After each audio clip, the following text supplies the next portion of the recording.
अध्याय 4 रहस्यमय चित्र द स्पेक्ट्रोग्राम। लोकल ट्रेन के डिब्बे में अंधेरा था। सिर्फ मोबाइल फोन की छोटी छोटी रोशनियां इधर उधर चमक रही थीं।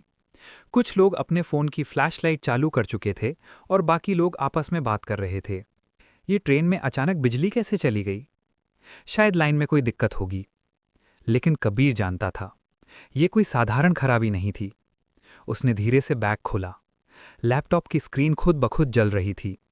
स्पेक्ट्रोग्राम में वही मंडल अब और भी साफ दिखाई दे रहा था। रंगों की परतें धीरे धीरे घूमती हुई लग रही थीं, जैसे किसी गहरे रहस्य का दरवाजा खुलने वाला हो। नीचे एक नई लाइन दिखाई दे रही थी, रेजोनेंस इंक्रीजिंग। कबीर का गला सूख गया। उसने तुरंत लैपटॉप बंद कर दिया। कुछ सेकंड बाद ट्रेन की लाइटें वापस आ गईं। डिब्बे में बैठे लोगों ने राहत की सांस ली। चलो, आ गई बिजली। लेकिन कबीर का दिल अब भी तेज धड़क रहा था। उसने तय कर लिया, उसे इस फाइल को समझना होगा। ट्रेन अगले स्टेशन पर रुकी। कबीर जल्दी से उतर गया। रात गहरी हो चुकी थी, लेकिन स्टेशन के बाहर कुछ दुकानें अब भी खुली थीं। कुछ चाय वाले, कुछ छोटे इंटरनेट कैफे और कुछ देर रात तक काम करने वाले लोग। कबीर तेज कदमों से स्टेशन से बाहर निकला। उसने पीछे मुड़कर देखा। कोई उसका पीछा नहीं कर रहा था, कम से कम अभी तक। कुछ दूर चलने के बाद उसे एक छोटा सा बोर्ड दिखाई दिया, 24/7 साइबर कैफे। कबीर तुरंत अंदर चला गया। अंदर सिर्फ दो लोग थे, एक कॉलेज का लड़का जो गेम खेल रहा था और एक बूढ़ा मालिक जो काउंटर के पीछे ऊँग रहा था। कबीर ने एक कोने की सीट ले ली। उसने अपना लैपटॉप निकाला। दिल अब भी तेज धड़क रहा था। उसने जल्दी से वही हम वाली फाइल फिर से खोली। स्क्रीन पर स्पेक्ट्रोग्राम फिर दिखाई देने लगा। लेकिन इस बार कबीर ने ध्यान से देखा। उसने जूम किया और जूम, फिर और जूम। धीरे धीरे पैटर्न साफ होने लगा। वो कोई रैंडम डिजाइन नहीं था, वो बिल्कुल परफेक्ट ज्योमेट्री थी।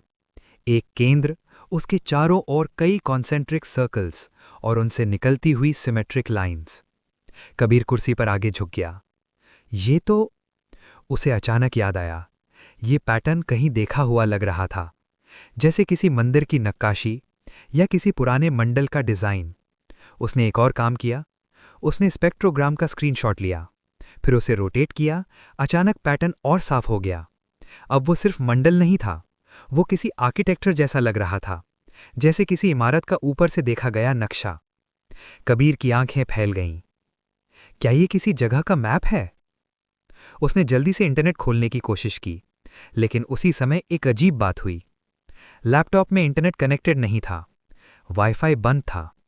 फिर भी स्क्रीन के नीचे एक छोटा सा नोटिफिकेशन उभरा। कबीर की सांस रुक गई। नोटिफिकेशन पर लिखा था, मैसेज रिसीव्ड। कबीर का दिमाग सुन्न हो गया।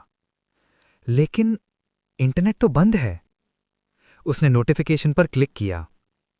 स्क्रीन पर एक छोटा सा काला विंडो खुला। उसमें सफेद अक्षरों में एक लाइन लिखी थी, do not play it again. Kabir का गला सूख गया। फिर दूसरी लाइन उभरी, वी आर कमिंग। कबीर ने तुरंत पीछे मुड़कर देखा। साइबर कैफे में वही दो लोग थे, कॉलेज का लड़का और बूढ़ा मालिक। लेकिन फिर भी उसे लगा जैसे कोई उसे देख रहा हो, जैसे कोई बहुत दूर से उसकी हर हरकत पर नजर रख रहा हो। उसका दिल तेजी से धड़कने लगा। ये लोग कौन हैं? तभी अचानक उसके लैपटॉप की स्क्रीन फ्लिकर हुई। स्पेक्ट्रोग्राम फिर से खुल गया, लेकिन इस बार पैटर्न पहले जैसा नहीं था। मंडल अब धीरे धीरे ट्रांसफॉर्म हो रहा था, जैसे किसी पजल का अगला हिस्सा खुल रहा हो। कबीर ने धीरे से फुसफुसाया, ये फाइल सिर्फ साउंड नहीं है। तभी साइबर कैफे के बाहर अचानक एक गाड़ी आकर रुकी।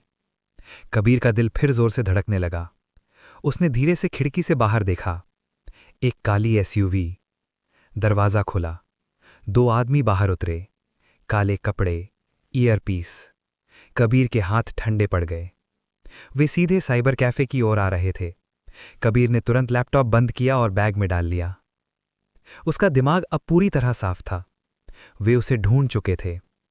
दरवाजे की घंटी बजी, टिंग। वे दोनों आदमी अंदर आए।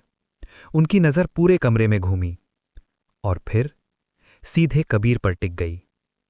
उनमें से एक ने धीरे से कहा, टारगेट कंफर्म्ड। कबीर का दिल एक पल के लिए रुक गया। फिर उसके पैर अपने आप चल पड़े। वो कुर्सी से उठा और पूरी ताकत से दरवाजे की ओर दौड़ पड़ा। पीछे से किसी ने चिल्लाया, स्टॉप हिम। कबीर बाहर सड़क पर निकल गया।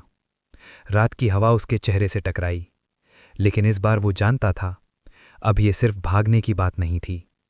अब ये जिंदगी और मौत का खेल बन चुका था, और उसे अभी तक ये भी नहीं पता था कि वो किस चीज से भाग रहा है।